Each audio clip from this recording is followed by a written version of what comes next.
আসসালামু আলাইকুম, আমি মাসুম, সাবেক immigration visa team leader, USMBC Dhaka. কি কি যোগ্যতা থাকলে সহজে ইউকের ভিজিটর ভিসা পাওয়া যায়? এই প্রশ্নটি আপনারা অনেকেই সম্প্রতি মেসেজে করেছেন। এই প্রশ্নের উত্তর নিয়ে বিস্তারিত আলাপ করব এই ভিডিওতে। দয়া করে চ্যানেলটি subscribe, follow, like, comment, share করুন। আমাদের মাধ্যমে ভিসা আবেদন করতে চাইলে বা ইন্টারভিউ প্রস্তুতি নিতে চাইলে বা যে কোনো পরামর্শের জন্য আমার সাথে একটি পেইড কনসালটেশন সেশন বুক করতে হলে ভিডিও টাইটেল দেওয়া হোয়াটসঅ্যাপ নাম্বারে টেক্সট করুন, আমার অ্যাসিস্ট্যান্ট আপনাদেরকে সাহায্য করবে। চলে যাচ্ছে মূল প্রসঙ্গে। ইউকের ভিসা পাওয়ার মূল যোগ্যতা কী? বেশ কিছু প্রশ্ন, বেসিক প্রশ্ন আপনাদের মনে আসতে পারে, সেগুলোর উত্তরও পাশাপাশি দিয়ে দিব। এছাড়াও আপনাদের মনে যদি কোনো প্রশ্ন থাকে ইউকের ভিজিটর ভিসা নিয়ে, ভিডিও টাইটেল দেওয়া কমেন্ট সেকশন লিখতে পারেন, আমি গুরুত্বপূর্ণ প্রশ্নগুলোর উত্তর নিয়ে ভিডিও করব। আমেরিকান ভিসার সাথে ইউকের একটা বেসিক জায়গায় পার্থক্য আছে, কিছু পার্থক্য আছে। সেটা হচ্ছে যে আমেরিকান ভিসার ক্ষেত্রে আপনারা জানেন, আমি সবসময় ভিজিটর ভিসার ক্ষেত্রে সবসময় বলে এসেছি যে অলওয়েজ ফ্যামিলি নিয়ে আবেদন করতে। কিন্তু ইউকের ক্ষেত্রে এটা অপশনাল, আপনি চাইলে ফ্যামিলি নিয়ে আবেদন করতে পারেন, একাও আবেদন করতে পারবেন। ডিপেন্ড করবে হচ্ছে আপনার ফিনান্সিয়াল স্ট্যাটাস কেমন, আপনার আর্থিক সচ্ছলতা কতটুকু, আপনার কেমন ব্যালেন্স আছে, এগুলোর উপর। আমেরিকান ভিসার ক্ষেত্রে, ভিজিটর ভিসার ক্ষেত্রে যেমন এটা আমি খুব স্ট্রংলি বলি যে এটাই করা উচিত, ফ্যামিলি নিয়ে আবেদন করা উচিত। ইউকের ক্ষেত্রে টোটালি অপশনাল, আপনি যে কোনোটা করতে পারেন, ডিপেন্ড করবে আপনার আর্থিক অবস্থা কেমন সেটার উপর। এখন আরেকটা পার্থক্য হচ্ছে আমেরিকান ভিসার জন্য আপনাকে ইন্টারভিউ দিতে হচ্ছে, আর এখন তো বন্ড চালু হয়েছে, ভিজিটর ভিসার জন্য বন্ড দিতে হবে। ইউকের ভিসার জন্য এরকম কিছু লাগে না, এটা ডকুমেন্ট বেসড, বন্ডের কোনো প্রয়োজন নাই, ইন্টারভিউর কোনো প্রয়োজন নাই। আরেকটা পার্থক্য হচ্ছে, অত্যন্ত গুরুত্বপূর্ণ পার্থক্যটা হচ্ছে যে আমেরিকান ভিসা আপনি আপনার আর্থিক সচ্ছলতা প্রমাণ করে পাবেন না। এই সেন্সে বলছি যে আপনি আপনার ব্যাঙ্ক স্টেটমেন্ট দেখাতে পারবেন না। ভিজিটর ভিসার ক্ষেত্রে আপনারা জানেন যে কোনো ডকুমেন্ট ধরেও দেখে না, লাখে একজনেরটা হয়তো দেখে। তো বেসিক্যালি ডকুমেন্টের তেমন কোনো কাজ নাই, যে কারণে আপনার ব্যাঙ্ক স্টেটমেন্ট বা কী পরিমাণ ট্রানজ্যাকশন আছে বা ব্যালেন্স কেমন আছে বা প্রপার্টি কী কী আছে, প্রপার্টি ভ্যালুয়েশন, এই সমস্ত ডকুমেন্টগুলো আমেরিকান ভিজিটর ভিসার ক্ষেত্রে কাজে লাগে না। ওয়ারএজ ইউকের ক্ষেত্রে এগুলো খুবই খুবই গুরুত্বপূর্ণ এবং এগুলোর মাধ্যমে আপনার ভিসা হবে অথবা হবে না। কাজেই যদি মোটা দাগে বলতে চাই, তাহলে যেটা বলতে হবে সেটা হচ্ছে যে ইউকের ভিসা হওয়ার সবচেয়ে বড় যোগ্যতা হচ্ছে আপনার আর্থিক সচ্ছলতার প্রমাণ। অর্থাৎ আপনার অ্যাকাউন্টে প্রতি মাসে কত টাকা জমা হয় এবং কত বের হয়, উইথড্র হয় বা উত্তোলন হয় এবং কত থাকে। এই যে অঙ্কগুলো, এই অঙ্কগুলোর মাধ্যমে আপনাকে ইউকের ভিসা অফিসারের কাছে একটি পরিষ্কার চিত্র দিতে হবে যে আমি, ধরে নেন আমি 8 লাখ টাকা আর্ন করি প্রতি মাসে, 8 লাখ টাকা আমার অ্যাকাউন্টে জমা হয়।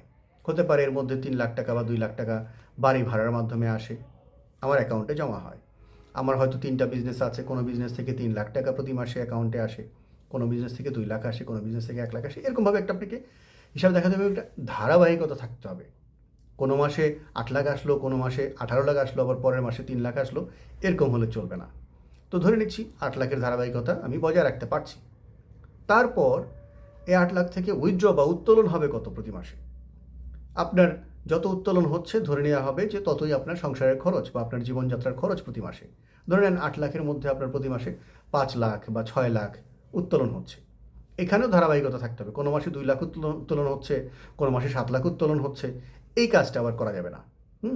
উত্তোলনটা হতে হবে যতটা কম সম্ভব, মানে জমা যাতে বেশি হয়। ফর এক্সাম্পল, আপনার 8 লাখ টাকা প্রতি মাসে জমা হয় এবং ধরে নিচ্ছি 4 লাখ টাকা প্রতি মাসে আপনি উত্তোলন করেন, বিভিন্ন কাজে খরচ করেন, সংসারের খরচ, গাড়ির খরচ, বাড়ির খরচ, হোয়াট এভার ইট ইস, বাচ্চাদের স্কুলিং, খাওয়া দাওয়া ইত্যাদি। তাহলে প্রতি মাসে 4 লাখ টাকা আপনার সেভিংস থাকে, অ্যাকাউন্টে থাকে, এবং ধারাবাহিকভাবে যদি আপনি এটা দেখাতে পারেন যে আগামী গত 6 মাস ধরে আপনার এটা ছিল, তাহলে অফিসার কনভিন্সড হবেন যে আপনার আর্থিক সচ্ছলতা আছে। এবং ব্যালেন্স, যেহেতু 4 লাখ করে প্রতি মাসেই জমছে, কাজে নিশ্চয়ই আপনার ভালো একটা ব্যালেন্স থাকবে। সো একটা ভালো ব্যালেন্স, ভালো ব্যালেন্সটা আমরা 30 লাখ প্লাসকে বলি। হ্যাঁ, ইউকের ভিসার ক্ষেত্রে 30 লাখ প্লাস। এবং এটা ডিপেন্ড করবে আপনি ফ্যামিলি নিয়ে আবেদন করবেন না একা আবেদন করবেন। ফ্যামিলি নিয়ে আবেদন করলে এই ব্যালেন্সটা আরও বেশি থাকাটা আমি হাইলি রেকমেন্ড করবো।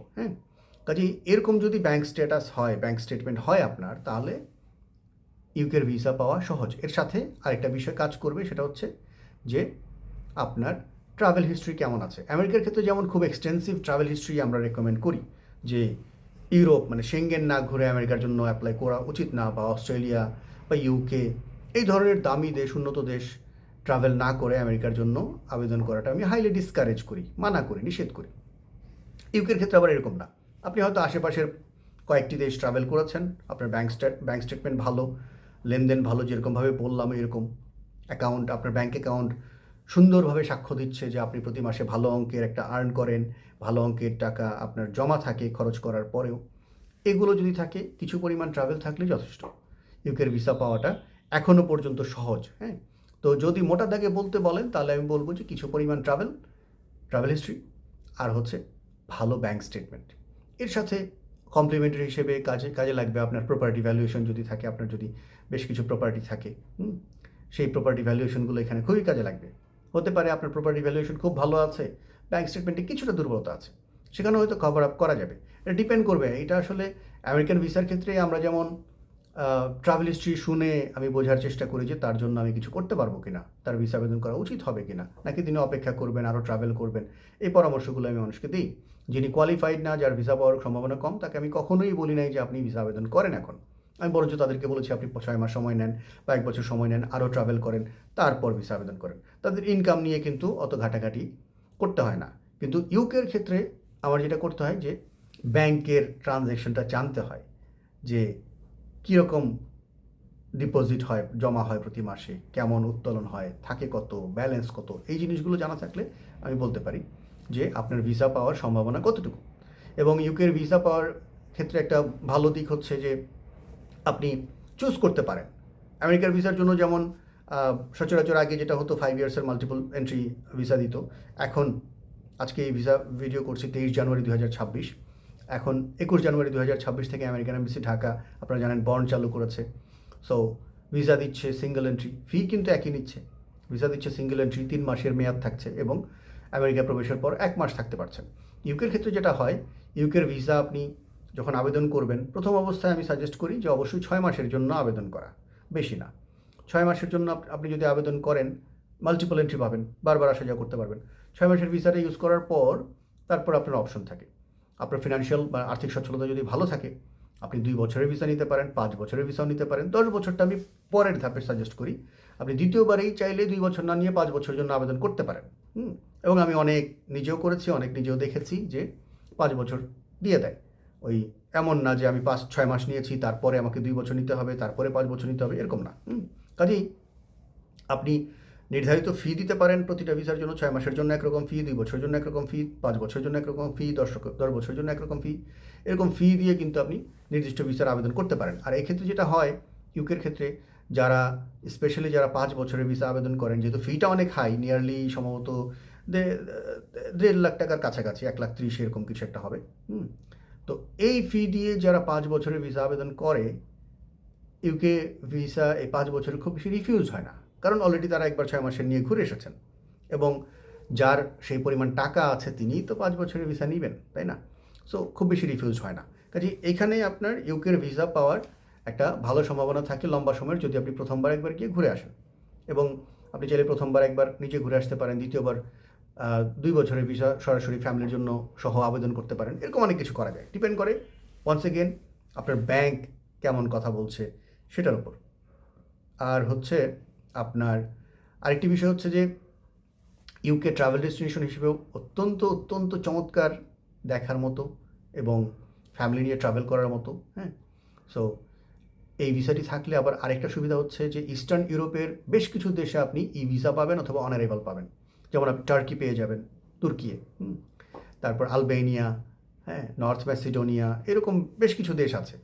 তারপর আপনি সৌদি আরবেও ইউকের ভিসা থাকলে আপনি সৌদি আরবেও সম্ভবত অন অ্যারাইভাল পাবেন, এরকম কিছু একটা আছে। বেশ কিছু দেশের নাম আছে যেগুলো আপনি চেক করে নিতে হবে যে বাংলাদেশি পাসপোর্টে দিবে কি না, বর্তমান প্রেক্ষাপট কেমন, এগুলো জেনে শুনে আবেদন করতে হবে।